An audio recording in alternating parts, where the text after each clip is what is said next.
Pinoy Big Brother, lipat bahay na nga ba? Muling napatunayan ng kapamilya reality show na Pinoy Big Brother ang pagiging isa sa pinakaminahal na programa sa bansa. Dahil na rin sa matagumpay na natamasa ng nakatatapos na Gen 11 nitong nakaraang linggo na bumasag ng record ng pinakamaraming online views. Sa pagtatapos ng Gen 11, kinumpirma ng main host nitong si Bianca Gonzalez Intal na sila ay babalik para sa ika-20 taon ng PBB. Pinagtibay ito ng pahayag ng creative producer ng PBB na si Marcos Vinuya sa kanyang post kasama ang Big Four ng Gen 11. Nauna na naming naiulat itong taong ito na hawak pa rin ng ABS-CBN ng Pinoy franchise ng Big Brother.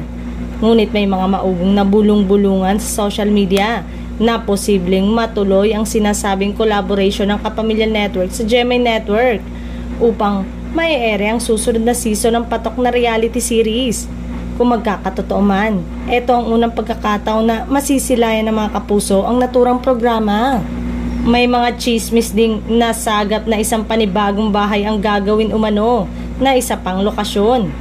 Marami namang kapamilya ang loyal PBB fanatics ang dumipensa. Walang opisyal na pahayag ang ABS-CBN upang mapatunayan ang mga nasabing mga espekulasyon. Uulat ngunit siguradong magbabalik muli ito sa ABS-CBN.